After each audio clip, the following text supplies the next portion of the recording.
Alice's Adventures in Wonderland. Written by Lewis Carroll. Narrated by The Bard's Study. Chapter 3. A Caucus Race and a Long Tail. They were indeed a queer-looking party that assembled on the bank, the birds with draggled feathers, the animals with their fur clinging close to them, and all dripping wet, cross, and uncomfortable. The first question of course was, how to get dry again. They had a consultation about this, and after a few minutes it seemed quite natural to Alice to find herself talking familiarly with them, as if she had known them all her life.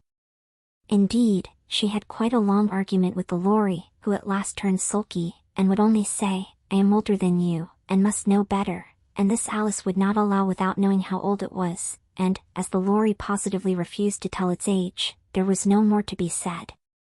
At last the mouse, who seemed to be a person of authority among them, called out, "Sit down, all of you, and listen to me. I'll soon make you dry enough."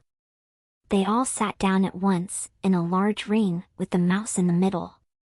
Alice kept her eyes anxiously fixed on it, for she felt sure she would catch a bad cold if she did not get dry very soon. "Ahem," said the mouse with an important air, "are you all ready? This is the driest thing I know. Silence all round, if you please." William the Conqueror, whose cause was favored by the Pope, was soon submitted to by the English, who wanted leaders, and had been of late much accustomed to usurpation and conquest. Edwin and Morcar, the Earls of Mercia and Northumbria. "Ugh," said the Lory, with a shiver. "I beg your pardon," said the mouse, frowning, but very politely, "did you speak?"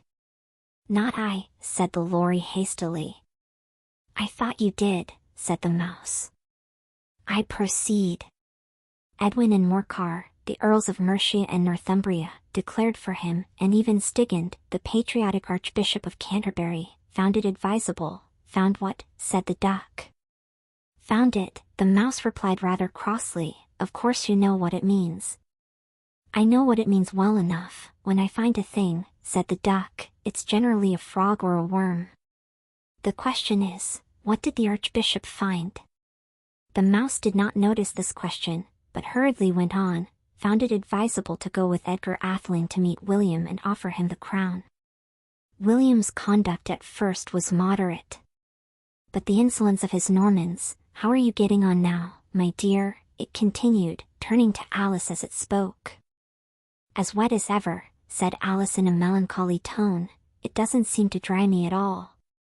"In that case," said the dodo solemnly, rising to its feet, "I move that the meeting adjourn, for the immediate adoption of more energetic remedies."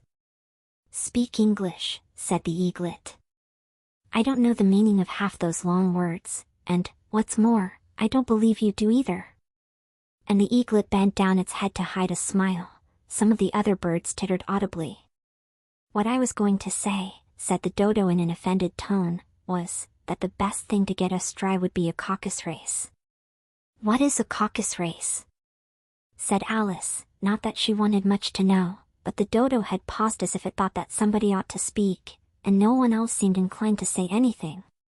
"Why," said the dodo, "the best way to explain it is to do it.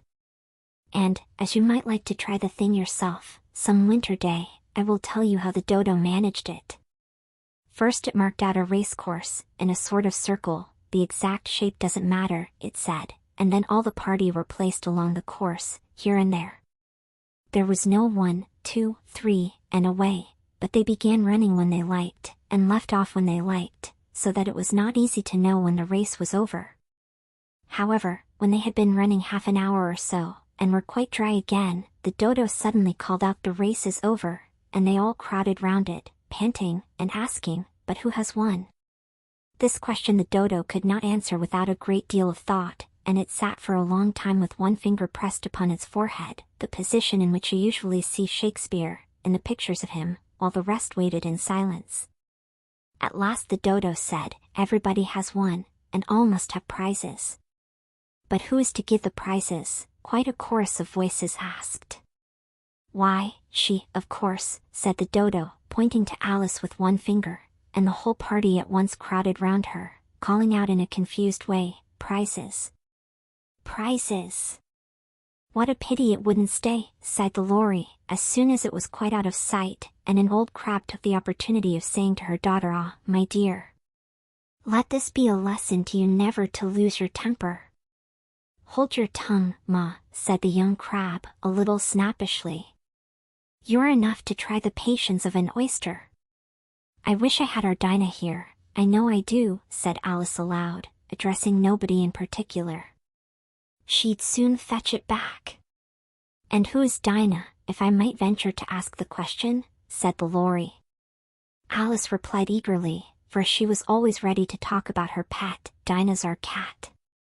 And she's such a capital one for catching mice you can't think. And oh, I wish you could see her after the birds. Why, she'll eat a little bird as soon as one looks at it." This speech caused a remarkable sensation among the party.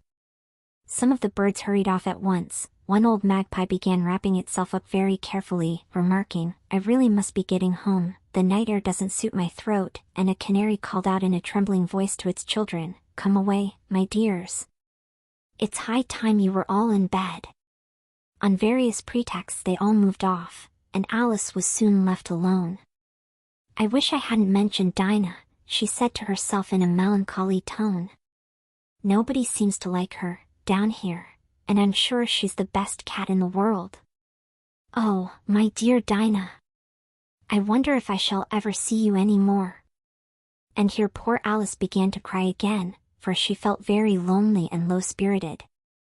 In a little while, however, she again heard a little pattering of footsteps in the distance, and she looked up eagerly, half hoping that the mouse had changed his mind, and was coming back to finish his story.